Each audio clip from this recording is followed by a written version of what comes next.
because that is the power of the eyes. Like, that's what it has done to OU Twitter. There's nothing that gets people going more than seeing Lincoln Riley tweet googly eye emojis. Now, what changed was in 2016 when the NCAA said you can retweet, like tweets, it's fine. And Riley, who understands the Twitters, makes a habit of doing that. Like, one of the things that he does is basically he gives some feeling to an offer. Because when a kid tweets out that he got an offer from an institution, Riley will retweet it from his account, basically verifying it, if nothing else. Which is cool because nobody wants another Rivals catfishing like, last year. So this is actually a really good feature in the Oklahoman. Riley told them he estimates that 99% of his Twitter use is just for recruiting and fans, right? So he understands that he needs to be there and why. And one of the things that I want to underscore here is that he writes his own tweets. There are many coaches who don't. Okay? There are heads of state who don't. They could care less about Twitter. They could care less about Facebook. They could care less about social media. They say, I'm too old to learn those tricks, and I'm not gonna because I don't have to. And you know what? I'm going to get old, and I'm going to stop learning stuff too at one point, but I'm not there yet. So for a guy like Lincoln Riley, who has over 157,000 followers and has all the reach to continue to engage in Twitter the way he does, speaks more to his character than anything else. And I find it fascinating that he's got the second most followers in the Big 12 by a head coach behind Les Miles, who, well, we're going to get into Les in the next segment. Look, now, Riley doesn't always just, tweet the eyes for a commitment, but that seems to be what happens, right? Is when there is a commit, he tweets it. Now, one of the things that he actually outlined, and I think is clear, is very cool for anybody that's on Twitter and looks at his tweets of the eyes, is he really does try to tie it to when he thinks a commitment is going to become public by a kiddo, because only the bad people break a kid's commitment. Only the bad people break a kid's commitment. Only the bad people break a kid's commitment. All right? You don't do that because it is their opportunity to declare, right? And every time somebody does that, I make sure to call them out because it happened last year, and I was very unhappy about it. It happened to Chris Steele, among other things. Now, one of the other things I thought was interesting was players don't always drop a commitment when they, drop a public announcement when you expect them to. As a dude that works in recruiting day to day, yep, that means I kind of check my phone on a day-to-day basis. But last week, the eyes were for Edgerrin Cooper. Edgerrin Cooper is a linebacker. We call a gap shooter. He also is interesting in that he basically gives you the full blueprint for what it is that Alex Grinch is looking for in his defensive recruiting philosophy. Because now you have a defensive tackle, you have your defensive backs, and now you got a linebacker, right? So you want speed in the front seven, and you want length on the back end. I'll say it again. Speed in the front seven, length in the back end. Not necessarily size in the front seven, but speed. Not necessarily speed in the back end, but size. So that's very, very, very interesting. And just as an audit, because we're talking about the eyes, best I can tell with this stuff. So you got the eyes for Trevin West, you got the eyes for Mikey Henderson, you got the eyes for R.J. Proctor, you got the eyes for Cody Jackson, first 2021 dude, right? You got the eyes for Dante Manning, Ryan Watts, Nate Anderson, Noah Nelson, Seth McGowan. I don't think there were eyes for Brian Darby. And then Perry and Winfrey, and of course, Brock Vandagriff here of late.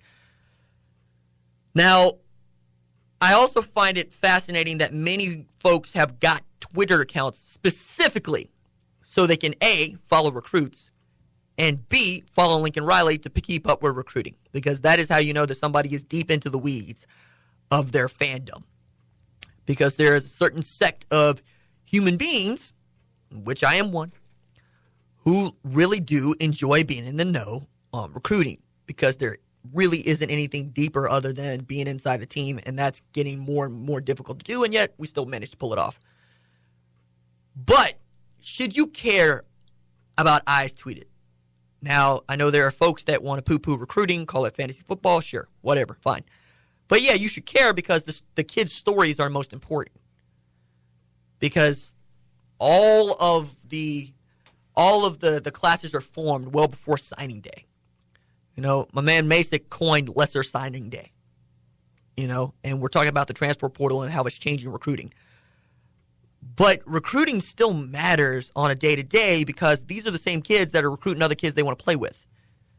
And that is interesting because you look at the 29 crop at Oklahoma, all of those dudes wanted to play with each other.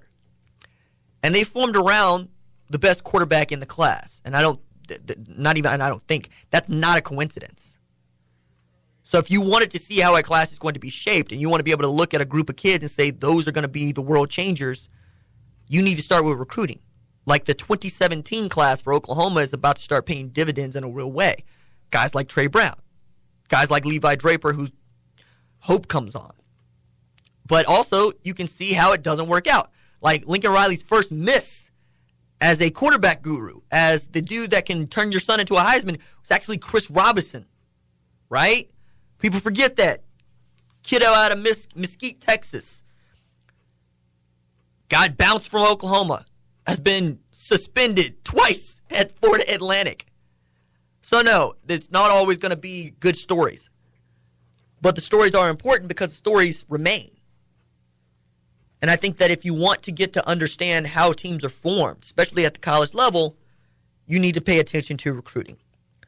Do you need to pay attention to eyes being tweeted? Only if you don't want to be left out of the conversation that's going on here. I left out of the conversation that's going on at your place of work.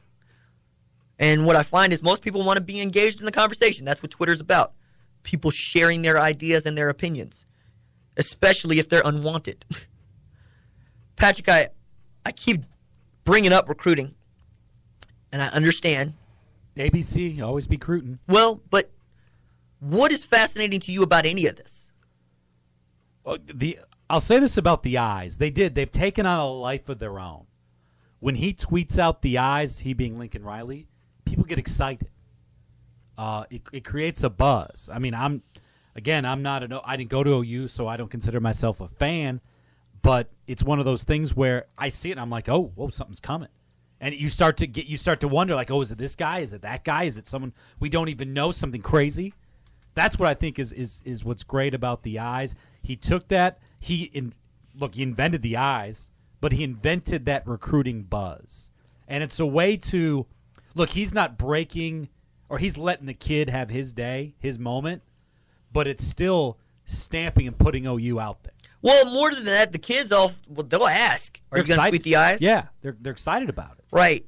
And I get that you're not an OU fan, but you are a Michigan fan. Yeah. What does Jim Harbaugh do to signal to you that recruits are coming your way? Not much. Yeah, well, hey, look. That's his style. He tweets a little bit. He does now. He has a podcast. He does stuff like that. But I think that have you listened to Jim Harbaugh's podcast? On a few of them. What do you learn? Oh, like he's a fun guy. He's more interesting. I think people think he is. He's goofy. Does he have different sets of khakis, or is he wearing the same pair? Oh, it's this exact. He has it's like he has this closet of like 10 khakis. It's all the same kind. Does he have pictures of Coach Schembechler in like his bedroom? No. That isn't true. All right. I'm gonna start dunking on Jim Harbaugh. No, but but he's taken this and he's made it something great. And like I said, when I see him, I'm like, oh boy, something's coming. And the best is when he tweets it, and nothing happens for a few days, and people you'll see people retweet the eyes like, hey, what's going on? Blow up my account like, hey, RJ, who is it? What happened? Did I miss? We don't play that game. But OU, and again, we talked about this the other day. What he has done in a short time, he being Lincoln Riley, first off, what he's done is he has a great staff. The guys, the holdovers from Coach Stoops, are good recruiters. They've done a good job of keeping that together, and he's brought in a team of recruiters. You're not all about Bill Bedenbaugh? Somebody would probably pick a fight with you over Tim Kish. Oh, yeah, okay. Not everybody. Pick Kale, recruiting has not been the thing. It's been development. Yeah. Kale's been good. Obviously, Bill Bedenbaugh is just jack of all. He does it all. As far as recruiter, they all should. That's kind of the thing. They don't all just recruit their position.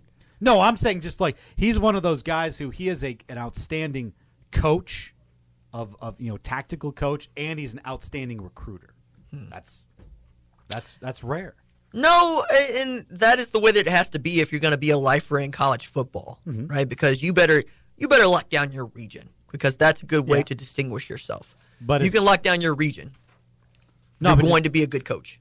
Closing out though, he has what he's done in a short period of time is amazing, unbelievable. OU, to me, again, they're going to break through that ceiling. I mean, Clemson and Bama are real good, but OU's going to break through at some point. Not unless they get a defense. Yeah. I think the recruiting is there, though. They're going to get good players in there. They just got to figure out how to make it all work. But I feel like Lincoln Riley's going to get it done. Patrick's trying to get me ranting about the defense right now. Lincoln Riley's going to get it done. OU's going to break through.